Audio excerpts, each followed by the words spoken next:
a section of the city's northwest side. Reporters and onlookers gathered on the chance that there might be a gruesome discovery. Police had received a tip that the yard behind this picket fence had been used as a burial ground 20 years earlier by John Wayne Gacy. Investigators dug it up and found nothing at all. And yet the attention lavished on this one bad lead was a fitting postscript to the life of a man who fooled the world while he killed at least 33 people. Gacy, I'm sure, from wherever he is right now, was laughing hilariously at the people digging, or he's laughing today that they didn't dig in the right place to find something that he's left.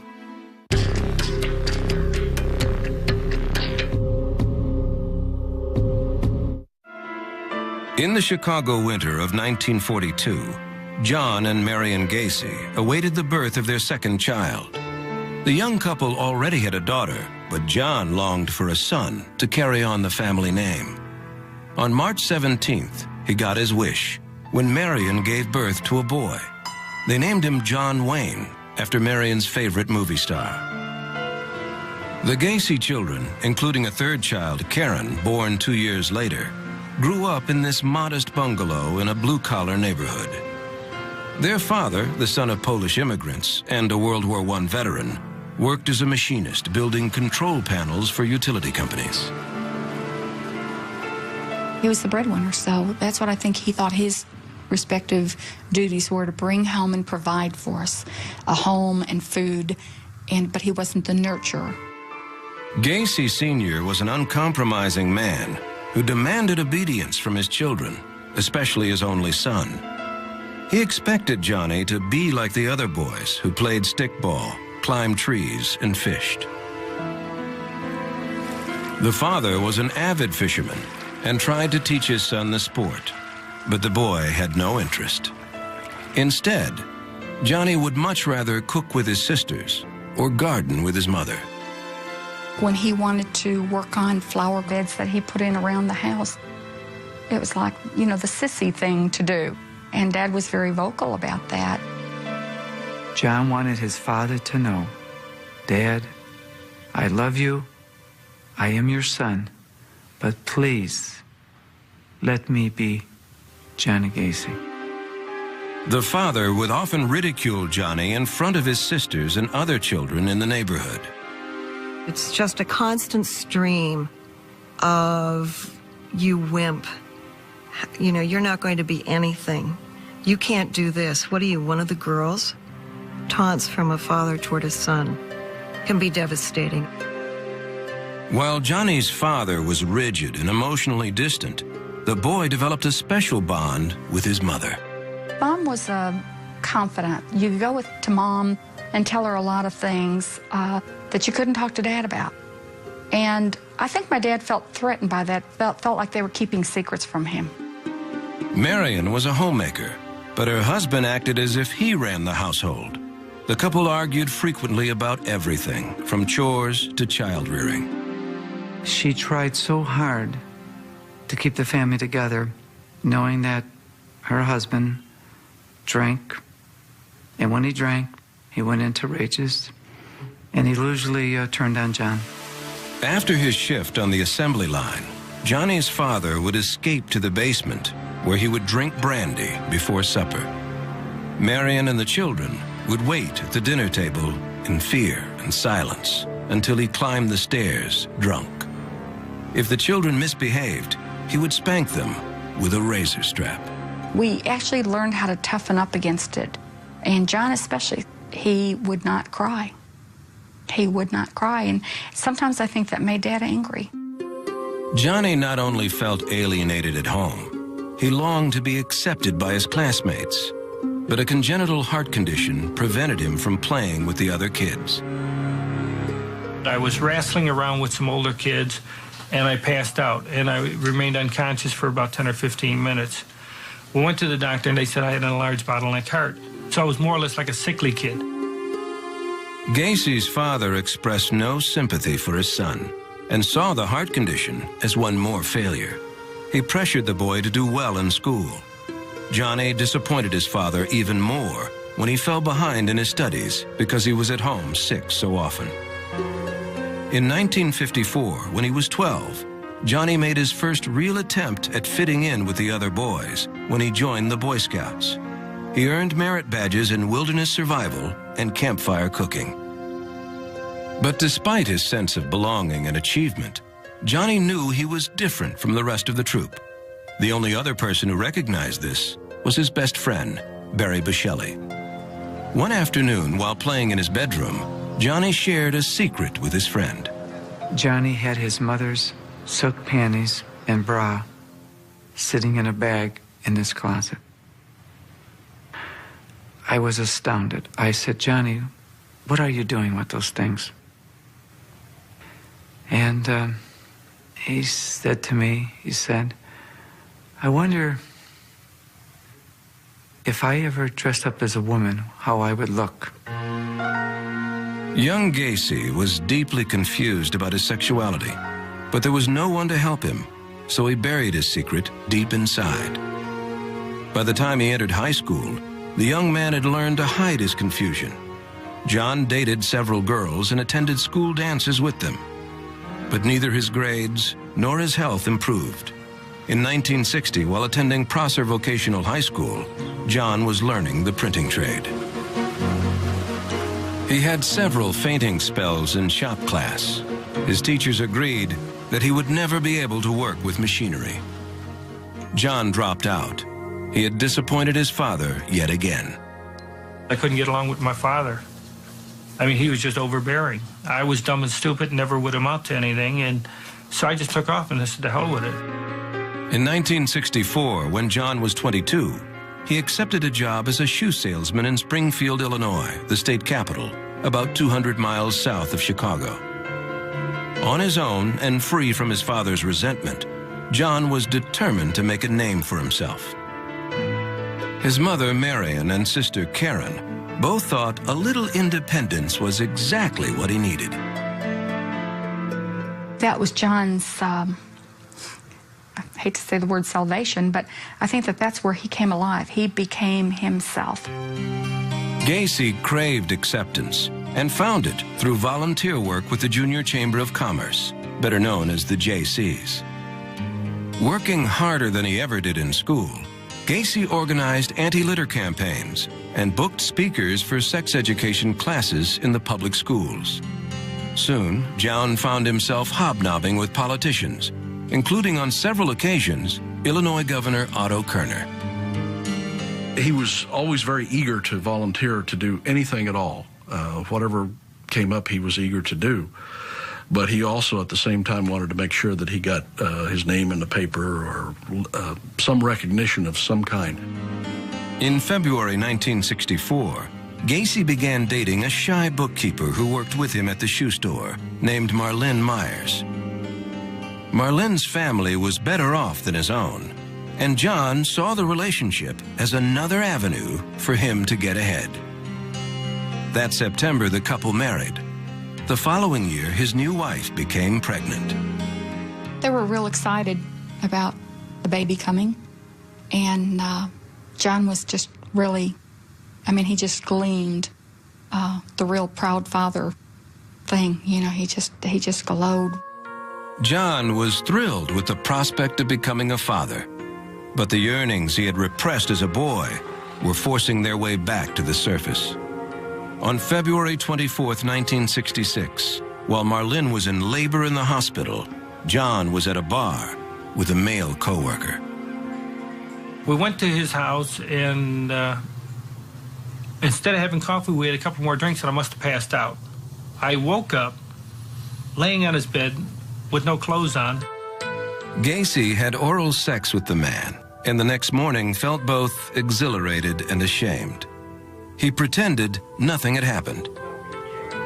He rushed to the hospital to see his wife and his newborn son, Michael.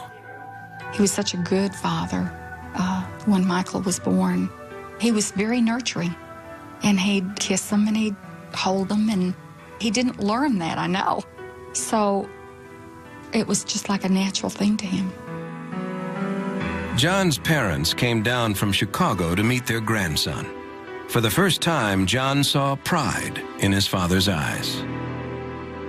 He was happy when he saw my brother settle down and get married and have a family. He was happy. It was like John reached the ultimate with that it was okay. He got through all of that, and now he's a family man. Gacy seemed to have everything he wanted: a family, a good job, and a new relationship with his father. But over the next 2 years, the real John Wayne Gacy would be revealed. By the mid-1960s, John Wayne Gacy had made a name for himself as a young civic leader in Springfield, Illinois, and by all accounts had a promising future. But the ambitious family man was hiding a sexual compulsion that threatened to ruin him. In 1966, John, his wife Marlene, and their infant son moved to Waterloo, Iowa, a small town about 100 miles north of Des Moines. John's father-in-law owned 3 Kentucky Fried Chicken restaurants in Waterloo. Business was booming, and he needed a manager. So, at 24, his son-in-law began learning the restaurant business. John loved being the boss and insisted that his employees and friends call him Colonel. He wanted to be able to control people. He loved the idea that he could tell people, this is what I want you to do. I'm the boss. John put in 16-hour days, but his commitment to the JCs never faltered. He was soon considered the most valuable new member in the Waterloo chapter. I think probably it's just John's personality. He was very ambitious and wanted to be loved by everybody and liked by everybody and accepted, and it was just his way. Local JC President Charles Hill was impressed with John's charm and powers of persuasion. The JCs appointed him chairman of their membership drive. And talk about a membership chairman that no holds barred. I mean, he just did everything he could do to get new members, and he did it. He did the job. Gacy lured men into joining the JCs by inviting them to the Clayton House Motel, where he screened illegal stag films and hosted orgies with prostitutes. In one evening, he signed up 20 new members. John's sexual romps also carried over into his marriage, with the full participation of his wife, Marlene. After an evening out, they would often swap spouses with other couples. When John's sister, Karen, came in from Chicago for a visit, her brother and sister-in-law revealed their little bedroom secrets. He said, sometimes we don't always go home with the same persons we came with. I really thought it was a joke, but when it came time to go home, he took somebody else home to their house. That was the first time I felt I didn't know my brother, that I didn't know him. And I definitely, you can imagine how my thoughts diminished about this sister-in-law. The Waterloo JCs knew all about John's sexual escapades, but that didn't keep him from earning enough votes to win the JC vice presidency and being honored as their Man of the Year. By 1967, he was a shoo-in for JC president and the father of another child named Christine. Yet there was a side to Gacy that his family and cronies had never seen: an insatiable lust for teenage boys. One afternoon, while Marlene and the kids were away, John invited over 15-year-old Donald Voorhees, whose father was a JC and an Iowa state senator. Gacy asked the teenager if he had ever watched a stag film. When he said no, John set up the projector in his basement. He got Donald drunk to lower his inhibitions, then forced himself on the boy. Young Voorhees engaged in oral sex with Gacy. Afterwards, John hinted that he had mob connections back in Chicago. He threatened the teenager and paid him $50 for his silence. The kid, over the next period of time, just was beside himself, couldn't do anything, did not go to the police right away, felt, as Gacy had said, that in fact nobody would believe him. In March 1968, the teenager finally broke down and revealed everything to his family. His parents pressed charges against Gacy, who was arrested and charged with sodomy. Well, Gacy took the charges out there terribly. He was at first very, very vigilant in his protection of himself and his family. He was one of these, it was one-on-one. It wasn't me who did this. I wouldn't have done it. The kid's a liar. Gacy was convinced he could outsmart his accusers and insisted he be given a lie detector test. He failed. Investigators even joked that the only truthful answer came when he was asked his name. He felt that his world had crumbled. People would see him coming, and they didn't want to be around him. And I think it drastically affected his personality. During the investigation, other teenage boys came forward with allegations of sexual abuse. Gacy pleaded guilty to the sodomy charge, but insisted that 15-year-old Voorhees willingly engaged in oral sex with him. This young individual made the charge at me. He claims that he was sexually abused by me. And in essence, he was blackmailing me for it. Now, what it boiled down to was oral copulation. And it was consensual. The judge didn't see it that way and gave Gacy the maximum sentence, 10 years at the state penitentiary in Anamosa. He would never see his wife Marlene or his children again. Gacy arrived at the prison in December 1968. It's like he accepted it, like I did the crime so I get the time. And I mean, he didn't say anything, but just, he didn't break down. Again, he didn't cry.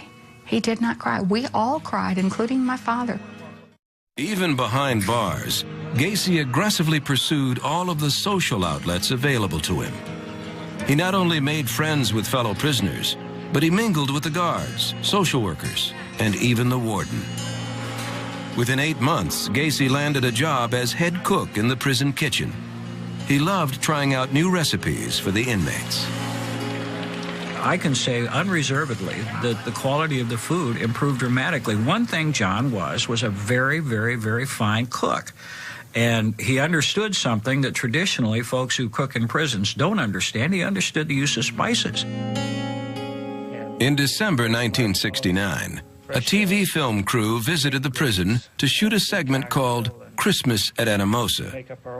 In this rare footage, the head cook spoke with pride about the meal he was preparing for his fellow inmates. The men, with the exception of the turkey, which they get a generous proportion of, and the pumpkin pie that will be served, are allowed to take as much as they want to eat. The only requirement is that you eat what you take.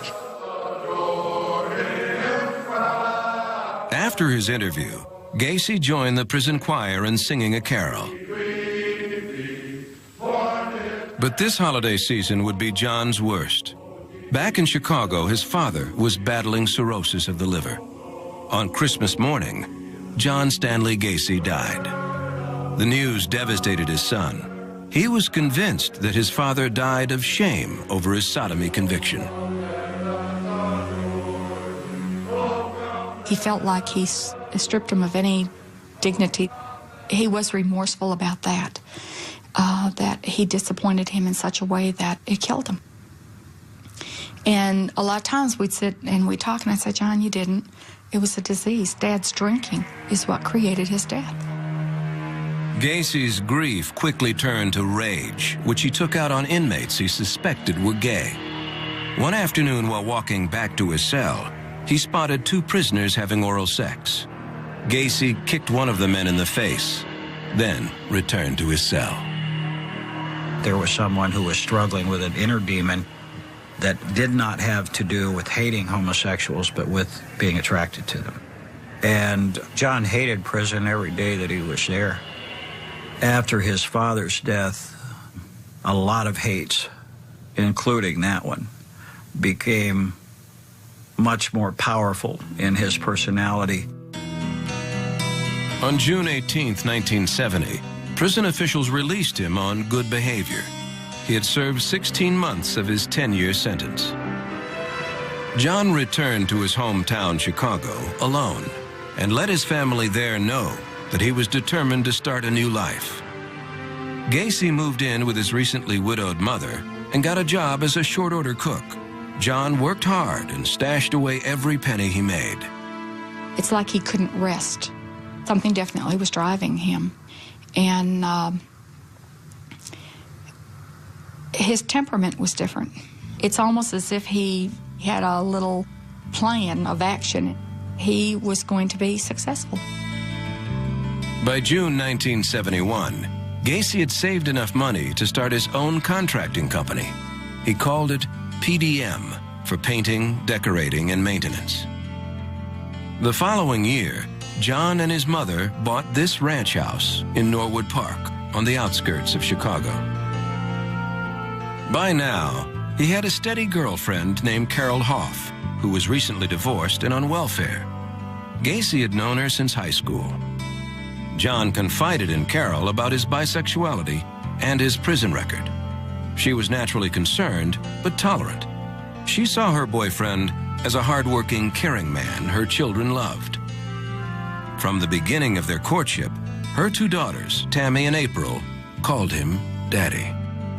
He loved the girls, and they loved him. There's no doubt about that. But his and Carol's relationship was that of a friendship as well as their love for one another. Yet Carol's affection was not enough for Gacy. He could no longer control his hidden attraction to teenage boys. Something deep inside of him was about to snap. On January 2nd, 1972, Gacy picked up 16-year-old Tim McCoy at the Greyhound bus station. John offered to show the boy the sights, then lured him back to his house, where they engaged in sex. When they were done, Gacy grabbed a kitchen knife and plunged it into the teenager's chest. Then he buried the body in the crawl space under his house. It was impulsive. He really hadn't planned on killing him. But I think that once he did make that move, it gave him the ultimate power trip. Gacy was able to act as if nothing had happened. 7 months later, he and Carol were married. She and her daughters moved in with John. His mother moved out to give the newlyweds privacy. Soon after the wedding, John's relationship with his wife began to deteriorate. He still longed for sex with young men, wherever and whenever he could find it. On the night of July 31st, 1975, Gacy had the house to himself and invited over one of his young employees. 16-year-old John Butkovich had worked for Gacy for nearly a year. First, on the pretext of doing a magic trick, he coaxed the boy into slipping on a pair of handcuffs. And he says, "What's the trick to this? I can't get these things off."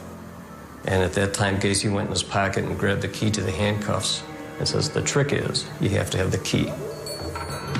Then, with his victim gagged by his own underwear, the sexual torture began. Afterwards, Gacy looped a rope around the teenager's neck, then slid a stick between the knots. It's a tourniquet, so it cut off the air. So if you're going to kill somebody, you just put it on their neck and twist it 3 times or 4 times or whatever till the person stopped moving. He removed the handcuffs and disposed of the body.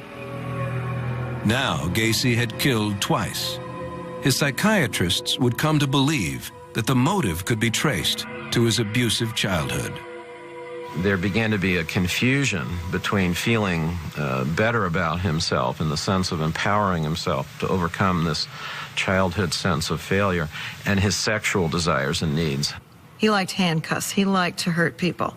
But he did it more in the sense of wanting to experiment to see how somebody would react. Gacy's double life had taken shape.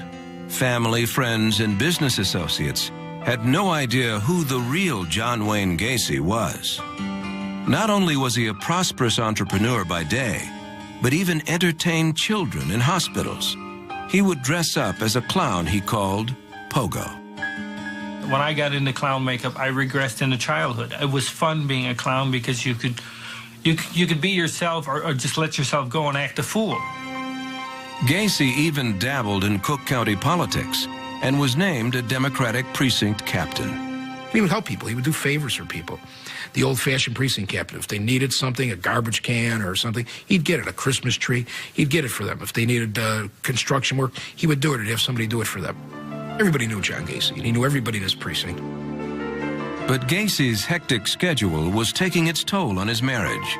He had stopped having sex with his wife, Carol, and they bickered constantly.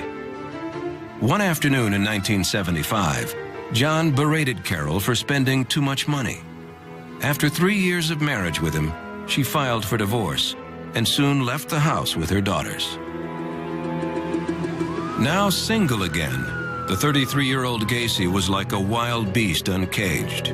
With no wife and children to look after, he resumed his hunt for young men. Gacy would abduct teenage boys, sometimes at gunpoint, and drive them back to his suburban house, where he would rape and kill them. But he was growing tired of digging holes in his crawl space. He wanted graves readily available.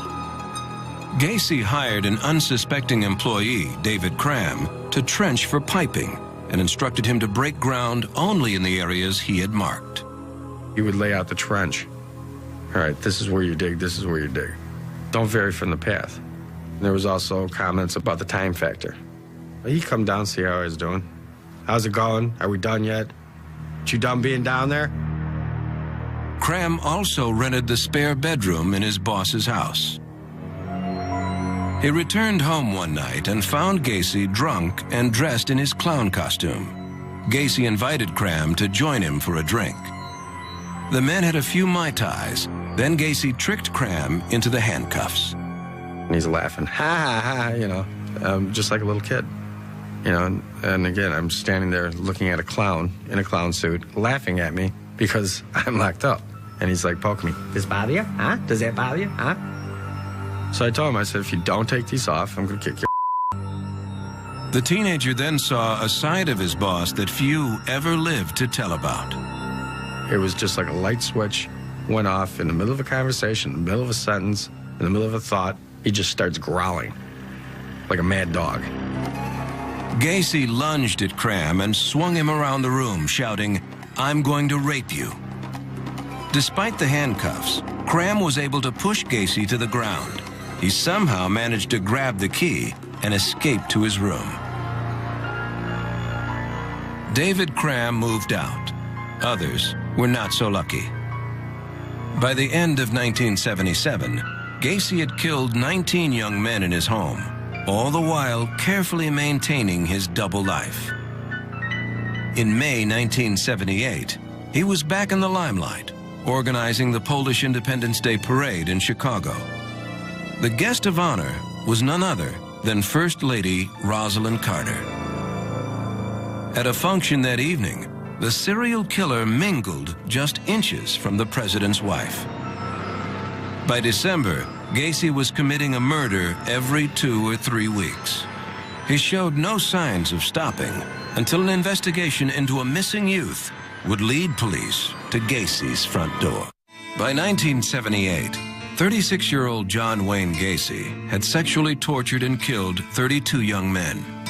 He had not only managed to cover up his crimes, but to keep up his status as a businessman and community leader in Chicago. On December 11th, Gacy met with a client of his contracting company at the Nissan Pharmacy in suburban Des Plaines. Gacy was bidding on a remodeling job. Around closing time, he abducted 15-year-old Rob Peast, who worked at the drugstore. Gacy had lured him into the car with the promise of a better-paying job with his company. The teenager was never seen alive again. He became Gacy's 33rd victim. The next day, after witnesses at the pharmacy said Peast was last seen with Gacy, police questioned him about the boy's disappearance. He would say, "I was in the drugstore, but I never saw him. You got the wrong guy." It was always, "I'll cooperate." He had gotten away with so much before that he thought he was so smooth that he'd get away with this one just as easily. This time, Gacy couldn't talk his way out of trouble. Police didn't buy his story and got a warrant to search his house. While they found nothing they could tie to Piest, they did discover numerous personal items belonging to other missing teenagers. Gacy was now a murder suspect, but without the bodies, little could be done. Gacy was placed under 24-hour surveillance. If he was nervous about the police presence, he was putting up a good front. The first night of the stakeout, Gacy picked up the officer's dinner tab. My partner and I had to continuously remind each other that he's a suspect for murder. I mean, he was a very likable guy, and he never really intimidated you. He wasn't the kind of guy that you'd be afraid of, but he was a hustler.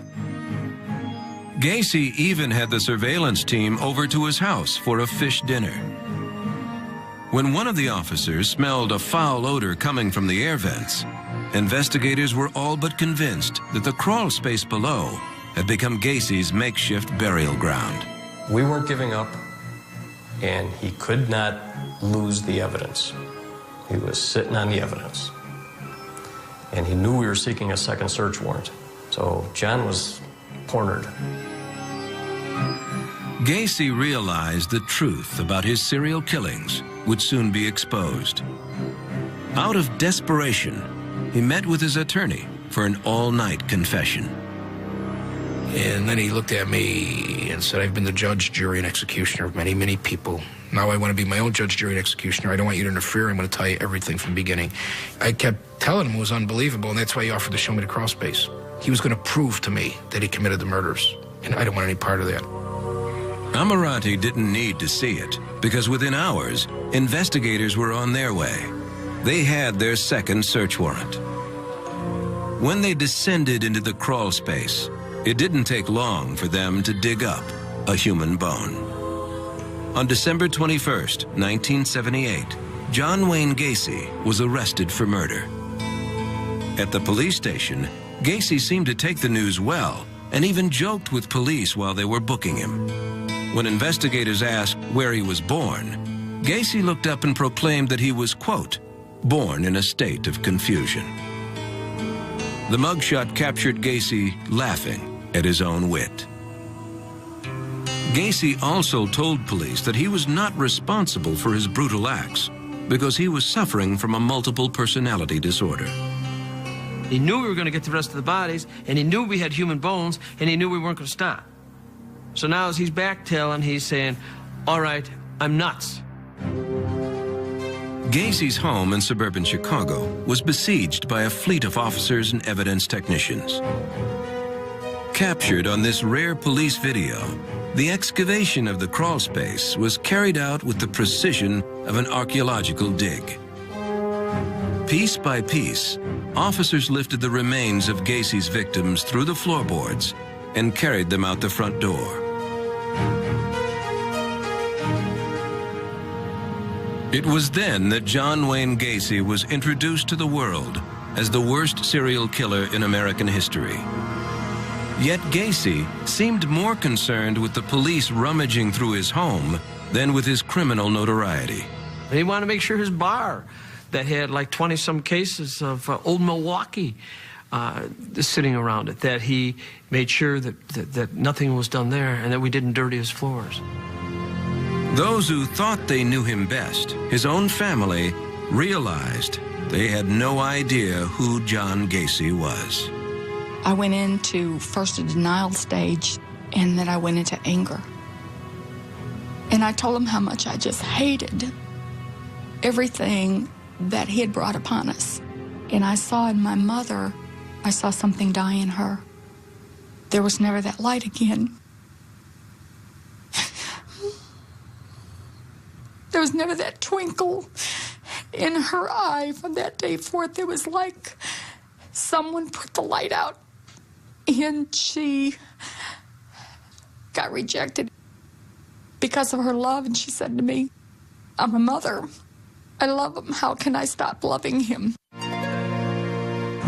33 bodies were found in all.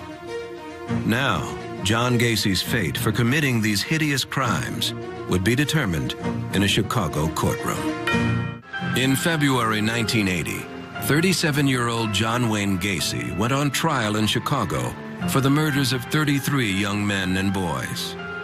His case attracted widespread attention as people struggled to understand how anyone could be responsible for so many appalling crimes. Hoping to save Gacy's life, his attorneys entered a plea of not guilty by reason of insanity. John did not appear worried about being considered a crazed serial killer. Instead, he was afraid the public might think he was homosexual, a charge he denied. I would definitely not be homosexual. I have nothing against what they do, and I don't deny that I've engaged in sex with males, but that I'm bisexual. Gacy was no textbook criminal. Even the psychiatric experts who testified at his trial were baffled by his complex personality. He fit absolutely nowhere. No known diagnostic categories. Part of it is because we don't know what these serial murderers are. We know what they do, but we don't know what they are. The jury was not interested in figuring out who John Gacy was. On March 13, 1980, Gacy was found guilty and sentenced to death. Afterwards, he consoled his defense team and then asked to speak with his prosecutors. He congratulated them for doing a great job. He said they did what they had to do, and he respected what they did, and they did a great job, and he actually congratulated them on getting the death penalty. The serial killer was sent to death row at the Menard Correctional Center in southern Illinois. He quickly cashed in on his criminal celebrity by becoming an artist. Gacy's artwork won praise from those who appreciated the macabre image of a killer clown. In 1988, John exploited his notoriety by proclaiming his innocence. He wrote and published a book he titled A Question of Doubt. In it, he passed himself off as the 34th victim and claimed that all the bodies discovered beneath his home were planted there by his employees. The idea that I'm a homosexual thrill killer, that I strolled down the streets and stalked young boys and slaughtered them. Hell, if you could see my schedule, my work schedule, you know damn well that I was never out there. One person who kept on believing Gacy was his mother, Marion. Then after a series of strokes, she lost all memory of her son and his crimes. She died in 1989. 5 years later, on May 10th, 1994, Gacy's execution date arrived. He was to die by lethal injection at the Stateville Prison in Joliet, just south of Chicago. His sister Karen was there for the final hours. I was losing a brother. I was losing someone that I loved. Of course, there was great sadness to have to part and say a final goodbye, to know that this person is not dying because they're sick. They're dying because someone's going to murder them. Hundreds gathered outside the prison walls to celebrate Gacy's execution. Supporters of the death penalty believed that if anyone should be executed, it was John Gacy. The revelers waited for the countdown. We had all leaned over, and I said, John, have you made your peace with God? And he said, I have. And he said, I love you. That was the very last thing. He said, I love you. And I told him the same thing, that I loved him. And I guess that's when it all came to a head, that this was it. At 12:40 a.m., John closed his eyes and took a deep breath before the doctor injected the needle. 18 minutes later, 52-year-old John Wayne Gacy was dead. At 3 a.m., his body was secretly transported to a nearby hospital where Dr. Helen Morrison, a forensic psychiatrist, waited to extract Gacy's brain. There are so many questions, basically, that come up. What happened prenatally? What happened in the development? What happened to the brain? Can we start doing some human experimentation? Dr. Morrison thought Gacy's brain might show signs of abnormality that could possibly explain his actions. Yet, after examining it, she found nothing. No biological evidence that shed light on Gacy's severe psychological problem, leaving the world with an enduring mystery. I believe, and continue to believe, that what we don't know about John Gacy is more vast than we will ever imagine in my lifetime or in yours. When he was good, John, he was the best of good, and he had a high drive for success. But when he was bad, he was the worst of evil, and he had a high drive for destruction. Johnny didn't even know who Johnny was. Johnny was playing a role, like on a stage. Various parts. Maybe he would have been what he wanted to be. That governor, that politician, that senator. You know, we talk here of all these things. He had the capability. None of it makes sense. For his character, for everything we knew about him, I just can't picture that his sexual appetite got so much out of control. I don't think we ever know the person. I really don't. I don't think there's any way you can ever know what's going on through another person. And it's kind of scary to think that we don't know. I mean, we just really don't know.